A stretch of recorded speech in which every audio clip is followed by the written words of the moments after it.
revealed exactly what I have been talking about. So in the code, I had sped up the battery consumption by a lot. So what happened here is I actually ran the battery down while setting up the stream because I had in the code changed it the battery to go dead very, very quickly. Of course, for debugging purposes, so I could see what is going on.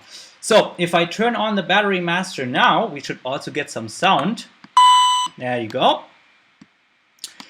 And as you can see, a lot of warnings come on. Master caution, master warning. Let me quit those.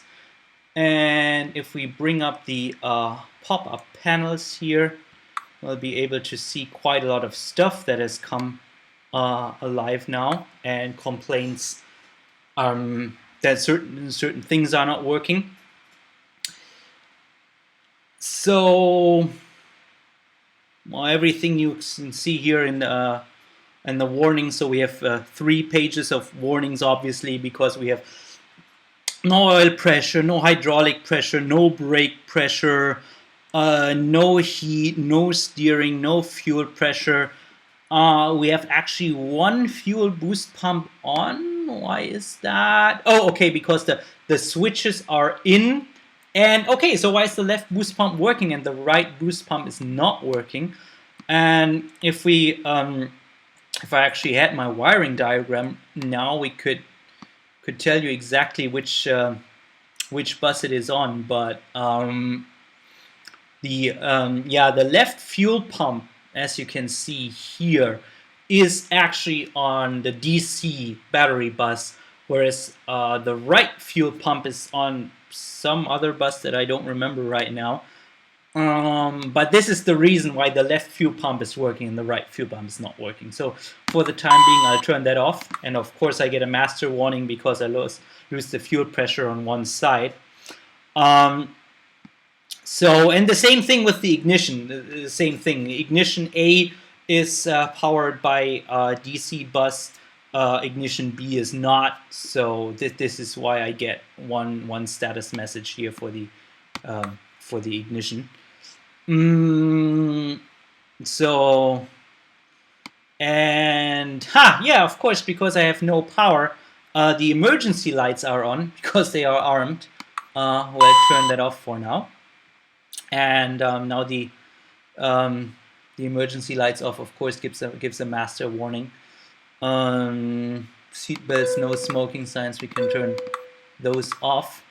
I'm not actually sure if Javier has animated the actual lights for the emergency lights in the cabin. I think he has.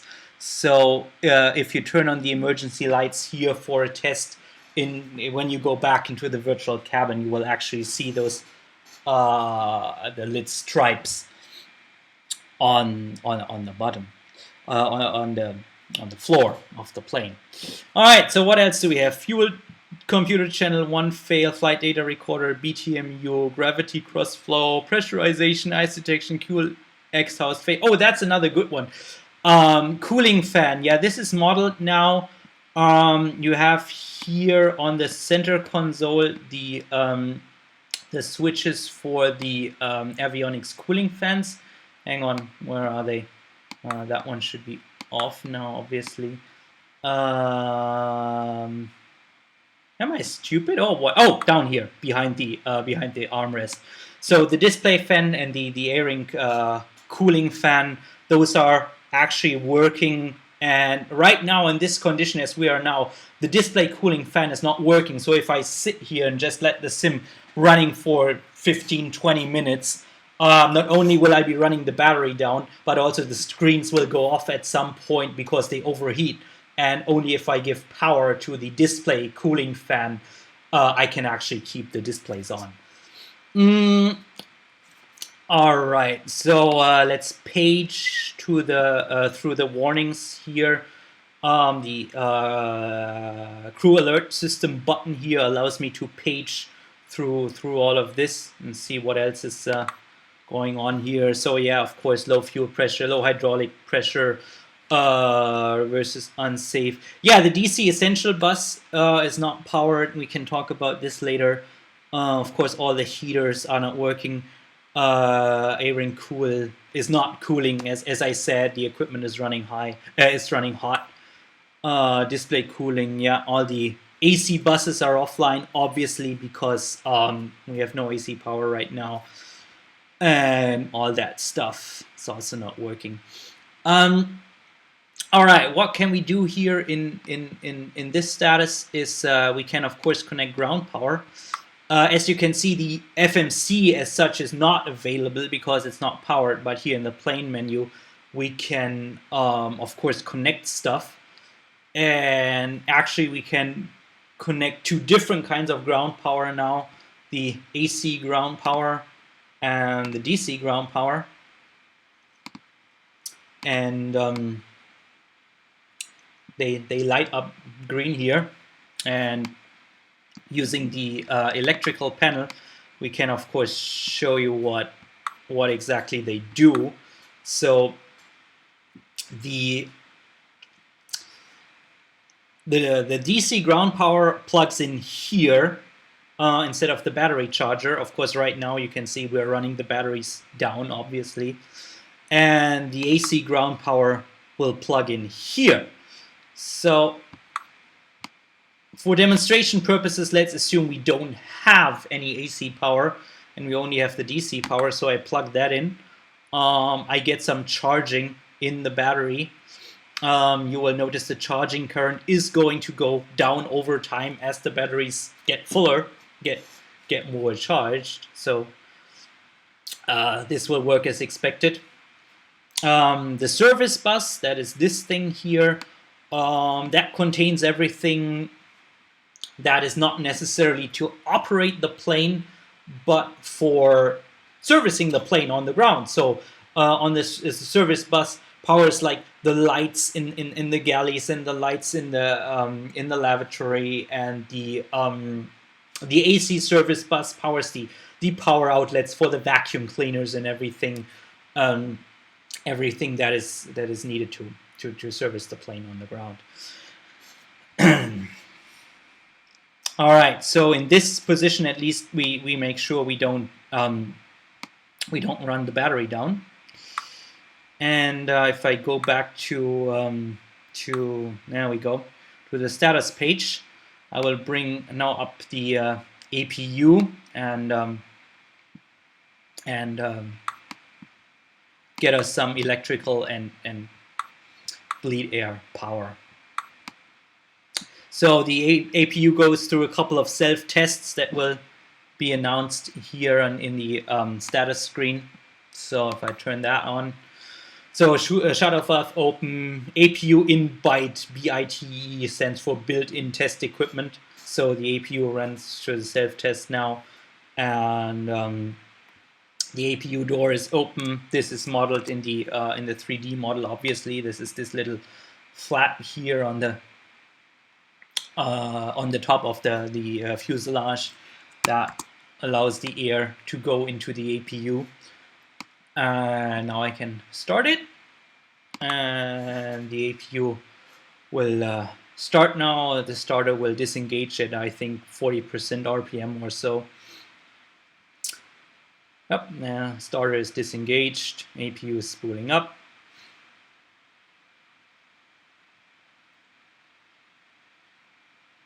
And as soon as this has hit, up, there you go. APU generator off. So the APU light has changed to available, and when I turn on the APU generator switch, a lot of these warnings here will disappear as soon as I have electrical power for all of that. So let's turn it on. Bloop. And so you can see now the other screens, the primary flight display and the nav display. This is obviously a bug. The heading shouldn't be indicated here if it's not available. So these displays come to life obviously now. And of course the list of warnings has gotten a lot shorter. let's bring up some power to the not the hydraulic, this one, the bleed air. So what we need to do is APU, of course, only supplies low pressure bleed air. The CRJ is a little bit special in that it has two separate bleed air systems for high pressure bleed air, which is extracted from the 14th compressor stage, and that high pressure bleed air is used to activate the reverser buckets and for the wing anti-ice and the engine cowling anti-ice. And the 10th compressor stage bleed air is a little lower pressure. That is what is used for the packs. So in most other planes, basically any other plane I can think of, this is one system, but for some reason they thought in the CRJ they would split it up. So what we have to do is, in order for the APU bleed air to actually work, we have to close the bleed air valves for the engines to avoid a dual bleed situation, and then I can open the isolation valve, and as you can see here, now the APU supplies bleed air, and of course the cabin temperature will now slowly climb up. There you see, will now slowly climb up to the set 22 degrees. I don't know if we already modeled the temperature selectors. Yeah, that seems to do something, I guess. Yeah. I think the manual control doesn't work yet. Yeah, I think, yep, that one's not wired up yet, but the automatic temperature control works already. All right, back to status.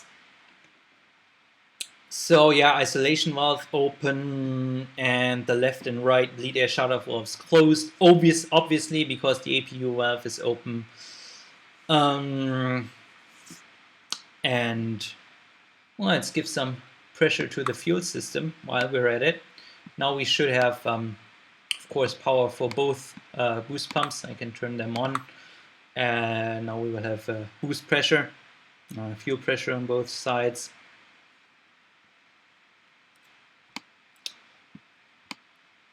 Hydraulic obviously is not powered yet.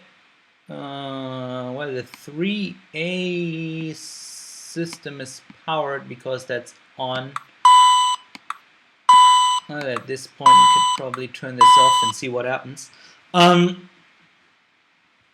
So what you can see here now is, of course, the hydraulic pressure drops while the brakes, the inboard brakes, which are connected to the parking brake, they keep their pressure. And then I can do a few applications with the parking brake before I run the brake pressure down. So right now, obviously, the parking brake is engaged and working. And if I now do a couple of brake applications, we will be running the brake reservoir down. So if I do that,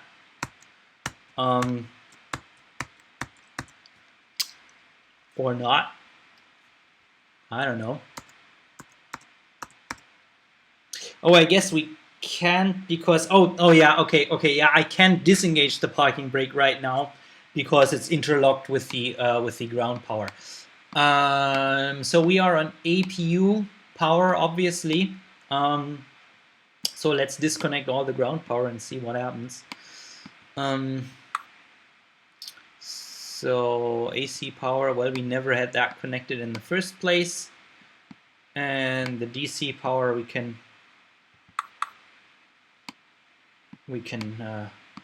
simply disconnect.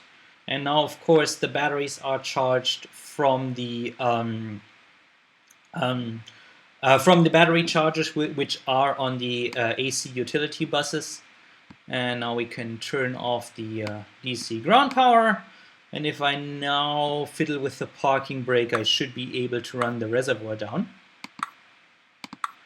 Let's see. There you go. And now I can play with the parking brake and do a couple of brake applications. And as you can see here, I'm now